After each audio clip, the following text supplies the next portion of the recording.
நம்மளோட சேனலில் இன்றைக்கி டொமேட்டோ க்ரீமி பாஸ்தா எப்படி பண்ணலான்னு பார்க்கலாம்.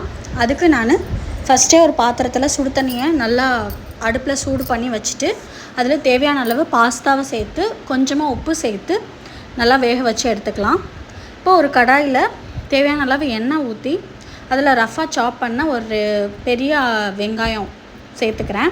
அதுக்கப்புறம் தக்காளி, இது வந்து தக்காளி தான் மேக்ஸிமம் போட்டு பண்ணுறதுனால தக்காளி கொஞ்சம் அதிகமாகவே சேர்க்குறேன் நான்.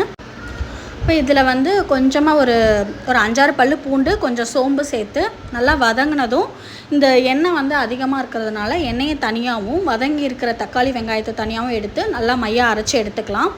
அப்புறம் அரைச்சதும் அதே எண்ணெய் நமக்கு இருக்கிற மிச்சம் வந்திருக்கிற எண்ணெயிலேயேவும் நம்ம அரைச்ச விழுதை வந்து நம்ம சேர்த்துடலாம்.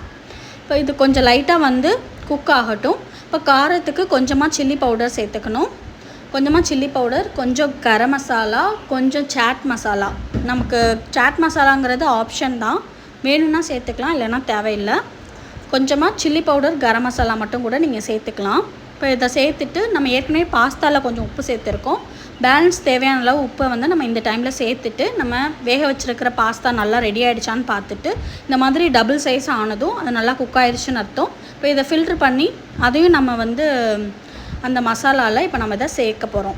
அவ்வளோதான், இது வந்து நல்லா வெந்துருச்சு. நம்ம இதை சேர்த்துடலாம். இப்போ இதை சேர்த்துட்டு நல்லா எல்லா பக்கமும் மிக்ஸ் பண்ணி விட்டுட்டு மறுபடியும் ஒரு 3-5 நிமிஷம் வந்து இந்த மசாலாவோட அந்த பாஸ்தா குக்கார மாதிரி வேக வச்சு எடுத்தால் நம்மளோட ரொம்பவே சூப்பரான டொமேட்டோ க்ரீமி பாஸ்தா ரெடி ஆகிடுச்சு.